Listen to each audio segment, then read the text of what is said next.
Hi, and welcome to Decoding AQ, helping you to learn the tools, mindsets, and actions to thrive in an ever-changing world. Hi, and welcome to the next episode of Decoding AQ.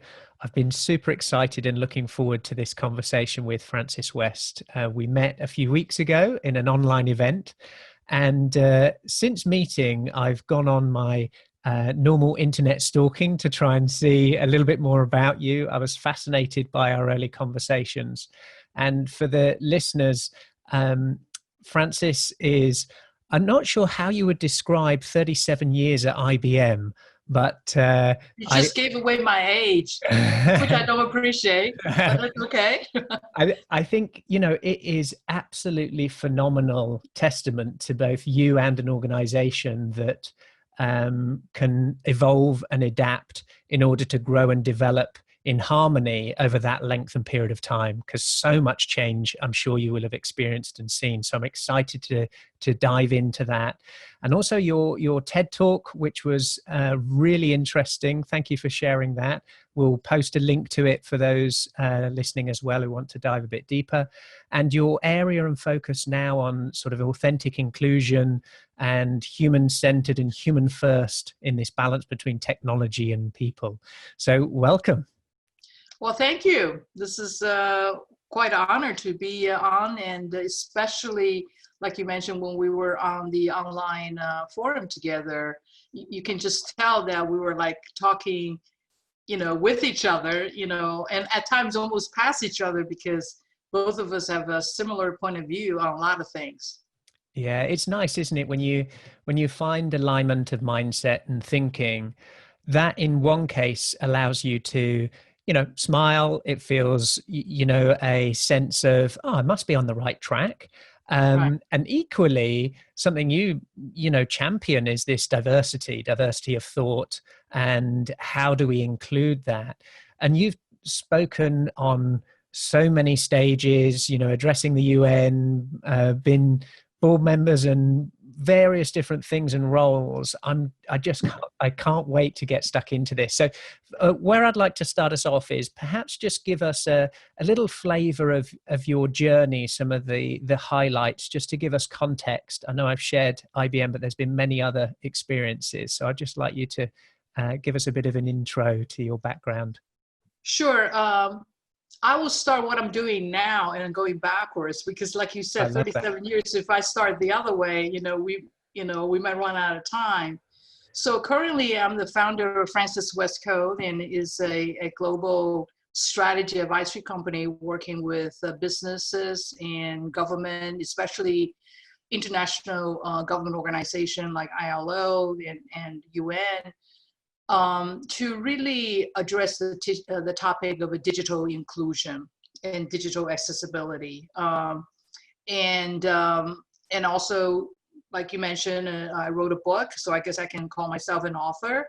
And one of the things I'm really focused on doing is really take this many years of technology business and frankly a woman in tech slash immigrants slash kind of minority Asian person's perspective onto the main stage, so to speak, and really educate, I think, or reframe the topic of inclusion, and then translate that into a business context. And this all came about, like you mentioned, I'm a legacy, you can call it legacy IBMers, and first started in IBM fresh out of college, and was in sales and marketing for the first maybe 25 years of my life. So I was actually in the mainstream sales marketing profession. And one of the highlights was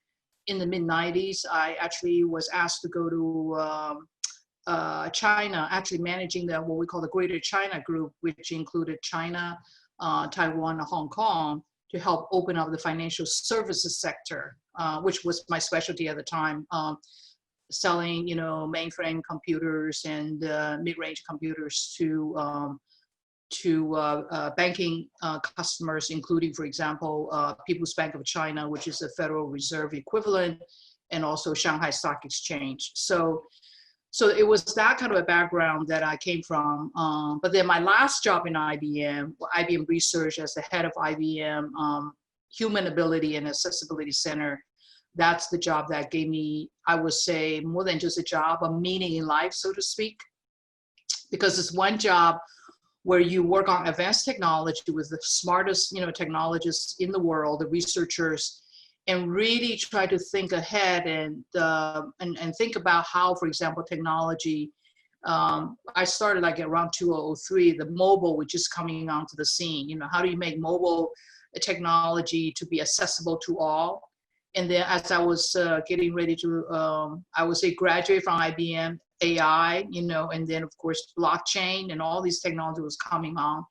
Again, the whole idea of that technology is there to serve people was a common theme, but it was amplified in my last job. So that became my calling, so to speak.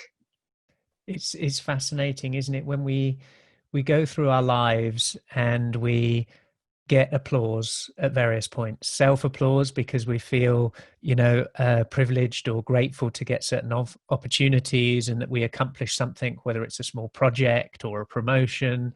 And then there are people around us in certain circles that applaud us and say, good job. They buy from us again, or, they come back, to then reaching a point, whenever it comes, to say, this is no longer a job.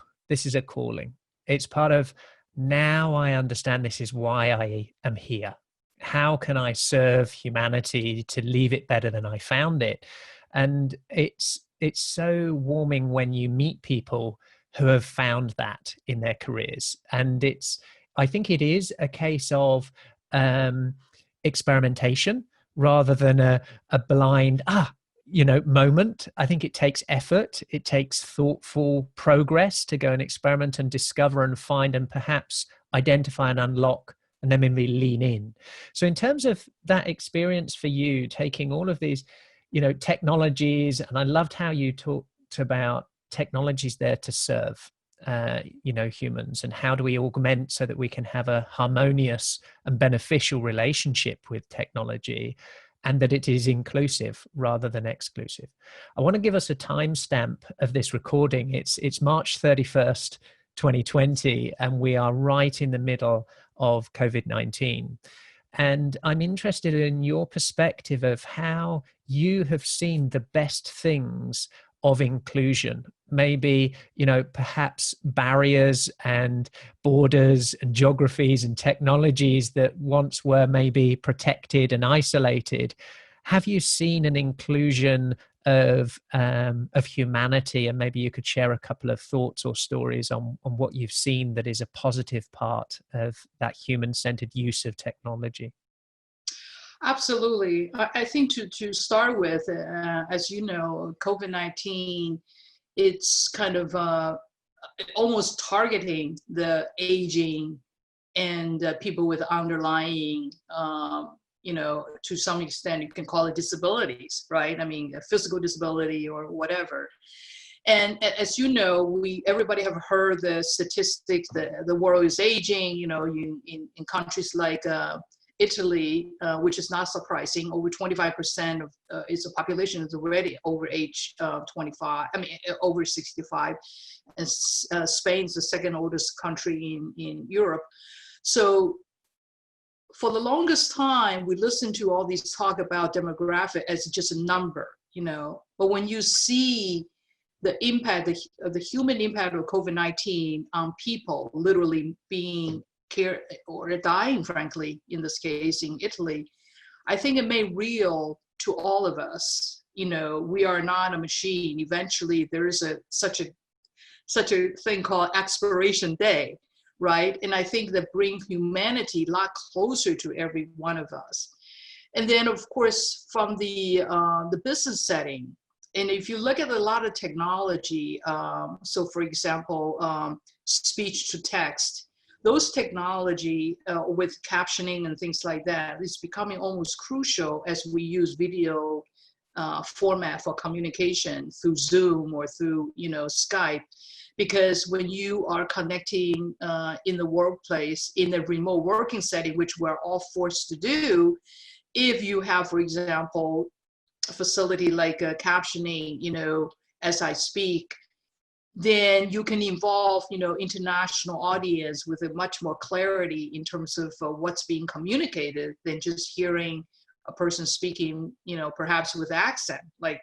So I really feel that COVID-19 gave us an opportunity to look within ourselves and look around us, that we are a human race and that everything we deploy is there to support the fundamental existence of the human race. And I do feel prior COVID-19, we actually are going off the rails, so to speak, a bit sometimes, and pursuing, for example, technology for technology's sake, and frankly, pursue profit for profit's sake, which of course created this disparity of, wealth, and also in the digital realm, right? I mean, the digital access or the digital barrier actually was going exponentially bigger, especially through technology like AI, if we do not intentionally think about, is it good for every man?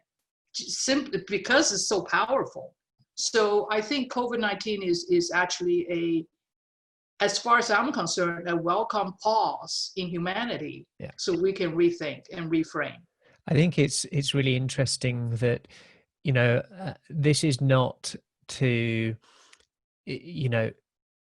not acknowledge the tragedy that many will face in this. Mm-hmm. There is huge disruption, as you talked about, from death through to job loss, through to bankruptcies. It's going to be a huge disruption, but that doesn't have to be seen as the end of the world. We can choose to look at this and take a pause and decide, what is it we want to take forward? And in terms of preparing ourselves for the future, each day we have a choice of, what are we going to do today that is going to make tomorrow better for me, for my community, and for the people around as it expands. I'm interested in terms of, it might be moments like this that build such a burning platform and a unity that accelerate innovation, that can give rise to new technologies, new applications of them to serve those that perhaps might be left behind.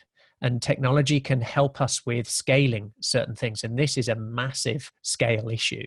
Before that, just as we said, only the matter of a few weeks ago, our panel was about upskilling and reskilling the global workforce.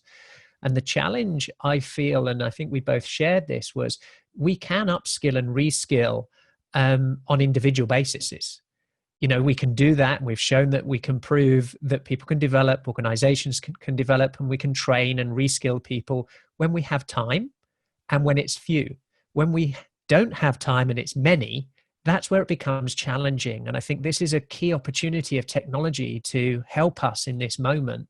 So I'm interested on your thoughts of what kind of visions and things can organizations and people do to help prepare them for these various situations and changes ahead?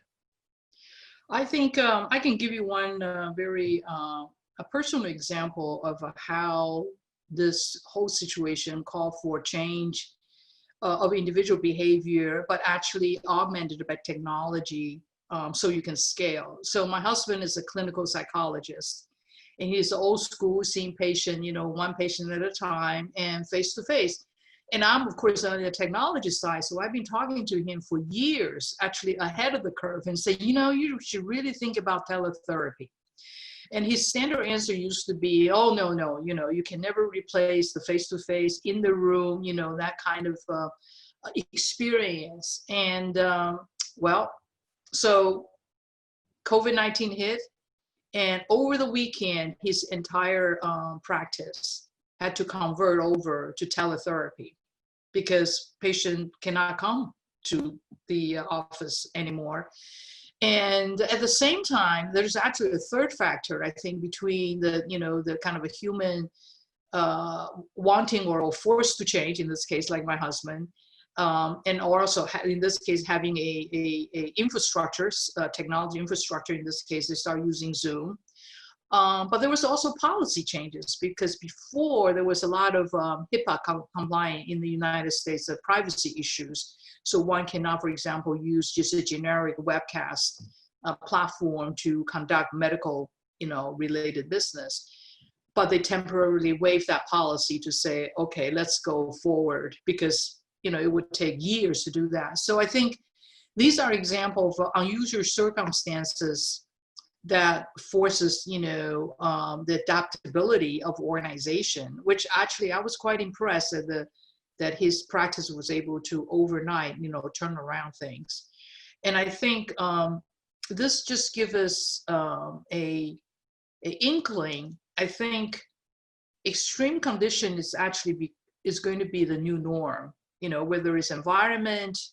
COVID-19 certainly proved to us, in the commerce side, in the workplace side, everything is going to be very different. So one really have to think about the extreme scenario planning, and then come back to the norm. You cannot just put the blinders on and say, that's not going to happen. I'm just going to pursue what's ahead of me, which actually ties back to why I feel so strongly about studying and working and using technology to support people who are aging, people with disabilities.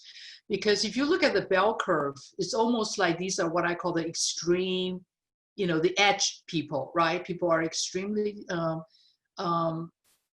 they're old, or or capability-wise or ability-wise are challenged. But if you can design your system, your thinking to the extreme, population, chances are when you deploy it, you're going to gain efficiency and effectiveness in your normal operation, but then also you can take care of the extreme case. So I think that's a change of mindset. Instead of a plan for the norm, is plan for the extreme. Will be a very usable kind of mindset going forward. I like that concept, that the extreme is the new norm. And Right. that can be in a variety of different contexts. So it can be extreme in terms of it's now required to be done at speed. Overnight, something has to be Mm-hmm. changed.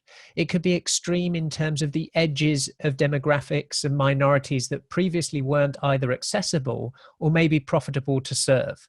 Right. Profitable in terms of the return of how much it might take to leverage or to give value to them or from them. Right. And I think technology can give us an opportunity to reach those edges in time before it's too late, and in a way in which it's sustainable. And the future of work for me, I'm fascinated by, the concept of retirement. And retirement was created there because there wasn't enough jobs, and we needed to give jobs to those that were youth and coming up. And perhaps now we have an opportunity for a multiple levels of careers for people. And if our life expansion extends beyond 120 and beyond, the concept of halfway through at 60 or 65 or 70 being, now you're no longer valuable, to what might those careers be? How could we unlock the expertise and opportunities to have portfolio careers for those that previously thought they were winding down to going, now I can wind back up again, and see that as a choice and excitement rather than, I have to do that just to exist. And so I foresee a really wonderful kind of ignitement and phoenix of an entire generation to be able to contribute in entirely new ways, in new contracts and new social contracts of terms of how they can deliver that, underpinned by technology. I think that would be fascinating. Oh, absolutely. I mean, I think I'm a living example of that, right? So, I mean, to me, there is such a, just like everything, even life itself, forces you to think about, you cannot live as an independent, because we're a social animal. So even in the workplace case, as you kind of aging, your contribution is going to be different than, say, the younger generation, but it's actually very complementary, right? Because as you age or you gain experience. So for example, I'm much, I think I'm better at thinking strategically, holistically, because I've lived the life and I learned the lessons, the tough lessons. So that's why I love working with startups. And I mean, I just couldn't be happier every time I talk to these, late 20, 30-year-old. They are full of energy. They can work 24/7. What I can do is to kind of give them some suggestion, and I go to bed, early. And then when I wake up, they are ready to have like 3 reps for whatever I told them about. And so that energy and the physical energy that they have, it complements of my kind of, my thoughts, or I guess some people call it wisdom, so to speak. And so that kind of combination, I think it's a model to come, right? You really, each one of us, because of technology, we can choose who we want to be with and who we want to talk to, who we want to really innovate with, and then create a dynamic team, just like what we have done here, right? We met online and like each other's, point of view, and now we're connected. It could never be happen this way if we didn't have the technology that, that allowed us to do so. And I think it's important to come back to your work and your purpose as well, because choice might be that I surround myself with reflections of myself. So, I choose to only swim in the same ponds and same seas that look like me, think like me, and want to do the same things, same approaches, same solutions. But actually, there's an opportunity to choose it because you understand the power of diversity and that authentic inclusion of whether it's minorities, we've mentioned age, there's cultures, geographies, upbringing, all of these sorts of things that another organization that I'm fascinated by, it's called X Prize. And it was started by Peter Diamandis about 25 years ago, I think. And its first piece was inspired by the competition for transatlantic flight. And the Spirit of Luis, I think it was called. And it was a Parisian hotelier who had a hotel in America, in New York, and one in Paris. And he was fed up with how long it used to take him to travel by boat. And the early work of the Wright brothers, and he put up a prize fund of $25,000 for the first private, team or person to do a transatlantic flight. And hundreds of people competed for that, and it gave birth to the modern aviation market. And so wind forward, Peter took that same concept of thinking of an incentive prize and leveraging the power of the crowd to do space flight. I think it was launched around 95, 96, and it was won in 2004 when the first private team managed to do a suborbital space flight twice within 2 weeks and bring back the crew safely. And it's what became Virgin Galactic. So it's given, Virgin Galactic, SpaceX, all these private companies that are now working in space.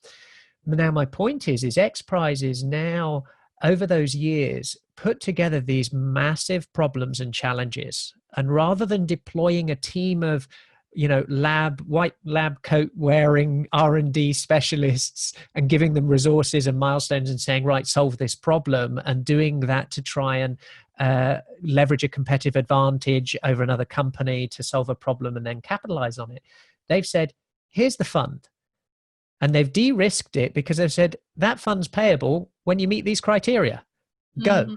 And so the world, whether you're then a team in the middle of Africa or, in remote parts of China, you can compete to solve those problems and challenges. And I think this opportunity now of authentic inclusion to allow any geography, any age, any region to contribute to a problem if they care about it.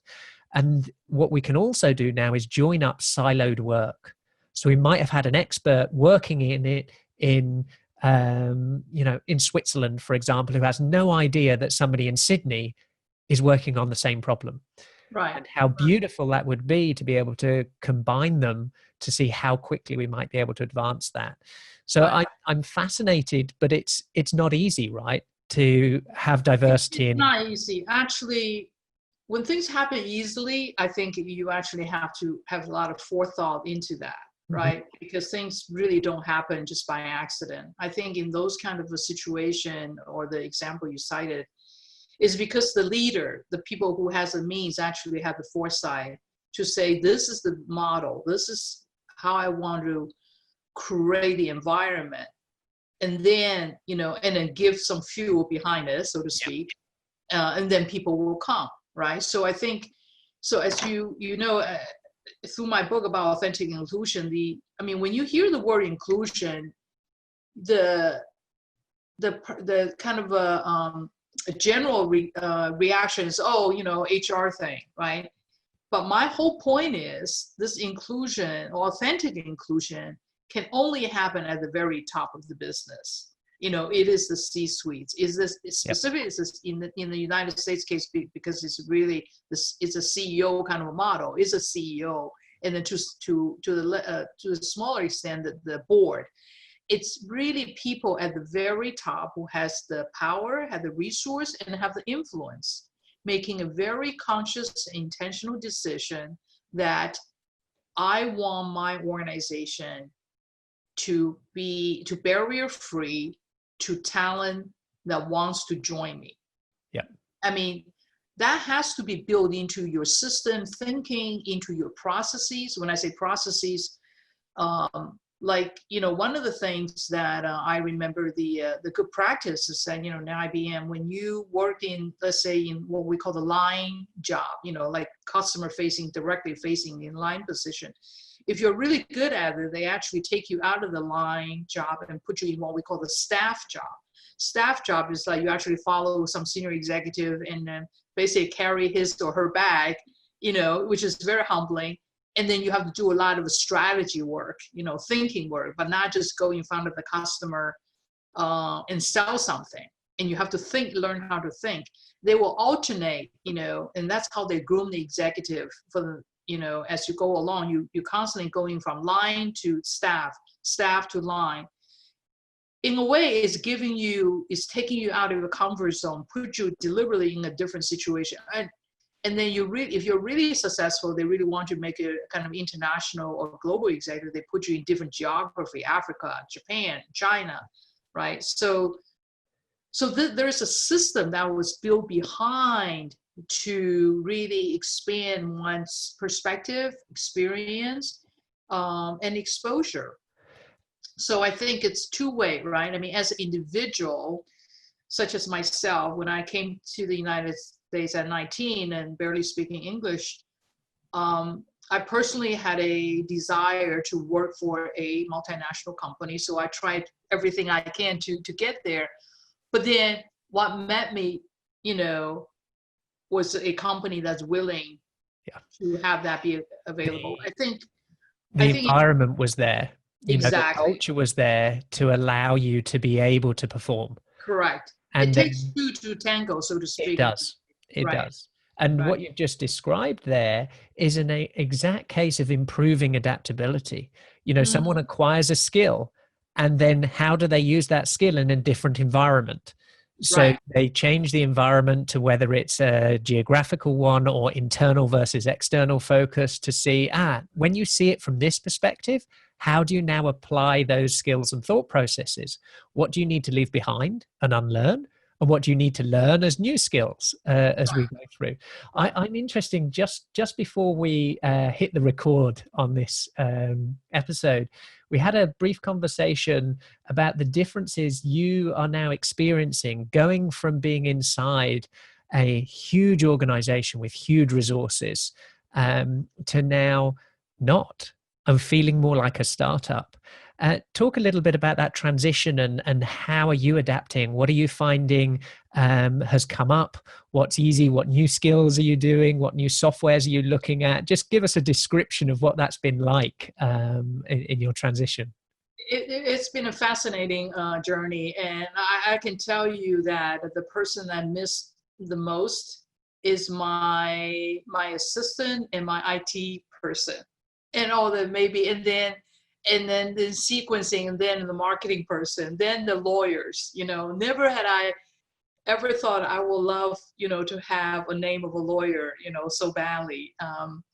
And it's been a very interesting thing in the sense that you take it for granted the infrastructure support a corporation create for you, and then as you go out on your own as an entrepreneur, every day you're faced with making a decision or having to learn on the job, so to speak, right? Because as I'm going about and creating my first service contract, it's like, boy, I wish I have that lawyer, help me to do this. But at the same time, it's been really energizing because I didn't realize how much I could still learn, and that, and when as you learn, you actually build up different confidence about who you are. So now I'm like 4 years into my my entrepreneur slash startup. I feel like there is another person emerging, and I can't say it was comfortable or easy at first, because I remember in the first few times when I was giving speeches or advising my customers, people will hear like IBM, the word, like, all the time. But now I finally began to have kind of a switched over that, because I think all these knowledge I gained, not by choice in many cases, by necessity, it's forming a different confidence, and also a persona, so to speak. A new That identity. sometimes I myself even like, wow, this is interesting. But anyway, so it's been a very actually very rewarding experience. So some of the things that I guess you will have experienced is a new curiosity. You talked about, how much can I learn? Being open-minded to that, it helps you then, to unlock that curiosity and build new capabilities to invent, now who do you want to be? What's my new identity as Francis, as, in charge of who I am, who I work with, and how I do it? But equally then how I resource it, what kind of support do I need? And so an adaptation from, they're down the hall or they're in another department, they'll take my call, they know who I am, to, well, who would I want to collaborate with? Who would I want my IP lawyer to be? Is it somebody who just has that skill, or is it someone who thinks like me, who's aligned to my mission? So you start to explore new realms of freedom. And that can be exciting and fearful. So inside an organization, you don't even have to think about that, because you go there. That's where it is this department. Whereas now, making that choice, it's going to be an interesting experience of you of adapting to find not just the task to be done, but who you want to do that with. Well, actually, you hit a very significant point. I think in this new world, what I found is I actually have to trust my instinct a lot more than ever. Just like lawyer, as you know, there are tons and tons of lawyers. Everybody actually wants to sell you their services. So how do you know whether it's real or it's, or a poser, right? So I think as I was reflecting, getting ready for this chat with you, I was thinking about adaptability.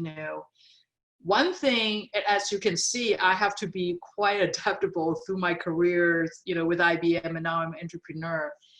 But the more adaptable you are, in a way, you actually have to really know who you are. I don't know whether that makes sense or not. Because on one hand, I'm very flexible. I can try many things, whether it's here or there and everywhere. And I'm curious. I can go into the woods and never come back. Yeah. So having a strong sense, what's your true north? Yep. Right, in this case, and then also coupled by another thing, which I think is equally important, what is your value, or what is in a way, I guess you can say it's purpose or an integrity. Some of these, kind of, I guess people will say more of kind of an ethic or moral based, value is actually very important. Because I think in this world of tomorrow, especially post-COVID-19, we're going to be forced to be even more adaptable, working with different organizations and be both in means and also in the task itself. But one has to be always have to come back to yourself and say, why am I doing this? Who I'm doing for? And so that having that true north of the purpose and also value is going to be the guiding. It's going to be the guiding force. I think it is. In times of accelerated change and pressure, we need leadership more than ever. And I think the leadership is not necessarily a person; it's a function that every one of us has, and that we can unlock. What's the leadership of my own life, of my own career, of the future that I want? And yes, we lead ourselves, and then we start to lead others. And, I've been over 20 years an entrepreneur, and I've had lots of different, roller coaster examples of, we are rewarded by the results, not by time and effort. And I think that transition inside organizations where our economy is led from time and effort generally, and then a few are taking the risk that is rewarded by the result, by the impact. And the entrepreneurial leap that you've taken now to be rewarded, it doesn't matter how much effort you put in or how much time you put in, it's the result that you achieve that means whether you survive or collapse, or whether you thrive. And one of the things I would perhaps share with you and other listeners who may be in a similar situation is choosing who you collaborate with and your suppliers shouldn't be a function of just the capability. The capability is a plethora of people who can do what you're looking for. Unless there's very, very few niches where it might be, there's only a few capability examples, in certain deep technologies, for example, we might have a scarcity of that skill set, but generally there's an abundance, particularly lawyers, marketing, all these types of things. Right. And the mindset has been something that has served me very well. And we've created a mindset and a mindset scorecard for who we collaborate with. So things like being mission driven, curious and always learning, can they be their authentic self? So you'd be fascinated to know that on our scorecard of our mindsets is authentic self. Wow. Things like being a hero. Do they want to be a hero to somebody? Are they interested in co-elevation? Are they pioneering? So these are things that are for us what we look for. And then secondary is then the skill of the capability of the lawyer, right? And that gives us a framework of filtering. And to kind of bring us into the sort of final phase of this, we are all facing accelerating change. And COVID-19 is just one example of this accelerating change. There'll be accelerating change brought on by technology that then means we have to reinvent ourselves, create new identities, reskill and upskill. And I wondered if you could share, two final things. One is, what do you think are the essential skills for the coming decade for individuals and organizations? What are you seeing from all of your experience, but also your horizon of what you're looking out in the future? And the second part to that is, are there any simple tips? What are you currently doing, or that you could help for people to adapt to thrive in that kind of environment and world? So what are the two perhaps essential skills for the next decade, and what kind of tips that people could start doing today to help improve them? So maybe because I've been in the technology business all my life. I just think that be very mindful of what technology is going or is doing is so important. And again, I go back to the example of my husband. you can be in a completely human-centric, profession, like being a psychologist or psychiatrist, because you're dealing with the core of human minds, right? But even in that kind of profession, technology can be your friend, in that I wish, and actually I'm giving a grand round at University of Massachusetts Medical School tomorrow. And I'm very honored. I just been appointed an instructor at the Department of Psychiatry of UMass Medical School. And one of the things I want to talk to the young doctor is that, as you know, the health tech, there's a lot of innovation. Many people knows that the healthcare needs to be reinvented using technology. So you get these 25-year-old, out of MIT. I'm in Boston. I shouldn't be saying that, but young what we call the whippersnappers, coming out with all these ideas and teletherapy and this and that, and but they really never treated a psychiatric patient in their lives, right? And then here on the other hand, you have these very, like a Sigmund Freud kind of psychologists, years and years of a psychoanalysis experience, but they didn't want to touch technology. So I keep looking at these two things. I'm like, we have to break the barrier, have them to come together for the old guard to be comfortable to engage the technologists, and then for the technologists to have the humility to understand that it's, just because you can put it on the web, put it on the mobile apps or even on your using, quantum analytics, it's not going to address the human issues. So I think the technology, as a technologist, you have to remind technology needs to be made human. And for the human needs to know that they need technology, right? So I in my book, I have a saying that as technology gets more human, we need to get more human.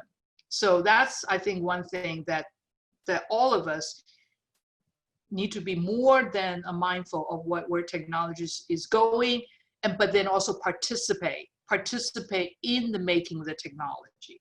Mm-hmm. And then the last thing is actually not because you invited me on your podcast. Adaptability or flexibility is the name of the game. We will be entering into such a disruptive world, and it disruptive not just in business model. I think for the past 20 years, there's a lot of disruption of business model, like insourcing to outsourcing and things like that. I think the disruption is on a personal level, just like what we're seeing with the COVID-19. So every day we have to be really mindful to say, okay, first, not be overwhelmed by all the changes. And then, and again, associate yourself with people you can trust, and using your scorecard to figure out who are the circle of friends or colleagues that you want to be with, and really remain flexible in your thinking, in your mind, and then in adaptable in your behavior, because that's the only way to, frankly, to ride through this very turbulent time. And frankly, there's a lot of, it's going to be a new world where the script has yet to be written yet. So one has to recognize that that's really the new reality. But at the same time, it's very exciting, right? It's that's a perspective, right? Is to choose to be excited or choose to be fearful, choose to be grateful or choose to not. Each of these things, and I loved what you shared there about the humility, having the humility to see the other side. So whether you are a deep knowledge expertise and not so technology enabled, or whether you're technology enabled and not so deep in the area that you want to support, have the humility to join those. So humility with collaboration, that then underpinned by an adaptable mindset that is experimental, can maybe give us hope in ever-changing, uncertain times. And I think that's I think it's not maybe, it will be the hope. Right. Yeah. Exactly. Yeah, I love that. And any final pieces? So we're definitely going to share in when this is live your TED Talk, which was really great. Well done for that. Your book and a link to the book. And in terms of how people, if they've heard you speak and they think, I like what you're up to, I like what you're doing, how could they get in touch with you? What would be ways in which they could show up to you to help support your work and collaborate with you? Well, sure. I mean, I have a website, www.franceswest.co, co, not .com, franceswest.co, or follow me on Twitter, fwest34, the number 3 and 4, or LinkedIn. I think this is an area we talked about before the show started, is that this whole authentic inclusion, it is a mindset that I'm hoping to enable, the business, especially the work of the future, and also the all the institution, I shouldn't say just business, government, nonprofit, to really think differently about diversity. So I do need you and your audience supporting getting the message out, through social media, because that's one thing I'm not very good at, but I think it's high time that we raise topic like inclusion, not in a feel good, kind of social responsibility context, but, in a must-do strategic imperative, because after all, there's only two things matter in this world. One is environment, one is people. So if we really truly authentic about caring about people, then inclusion is a must-do. It's not just a check, checkbox, on your HR list to-dos. So anyway. Like adaptability, it is an essential to surviving and thriving in the future. Absolutely. To drive innovation, to accelerate, opportunities, and to ensure that we create an environment that we'd love to live in, and that and for all. Not just for some, right? Yeah, most definitely. Well, it's been an absolute pleasure, and I look forward to further collaborations with you, Frances, and a great story about your husband as well, being adaptable on a dime in a few days. And I bet he's not alone. Many people around the world are having to do just that. So yeah, and then loving it, actually. I mean, it's amazing. It's like he's coming in. It's like, wow, I can do this. Like, yes, you can. Brilliant. Hopefully we will build that confidence for people to adapt quickly, build the muscles to do so that every time something changes, that they can take it with a smile and thrive in the future. So I wish you all the best. Good luck with your session tomorrow at the university, and take care. Thank you. Do you have the level of adaptability to survive and thrive the rapid changes ahead? Has your resilience got more comeback than a yo-yo? Do you have the ability to unlearn in order to reskill, upskill and break through? Find out today and uncover your adaptability profile and score, your AQ. Visit aqai.io to gain your personalized report across 15 scientifically validated dimensions of adaptability. For a limited time, enter code PODCAST65 for a complimentary AQ-Me assessment. AQAI, transforming the way people, teams, and organizations navigate change. Thank you for listening to this episode of Decoding AQ. Please make sure you subscribe on your favorite podcast directory, and we'd love to hear your feedback. Please do leave a review, and be sure to tune in next time for more insights from our amazing guests.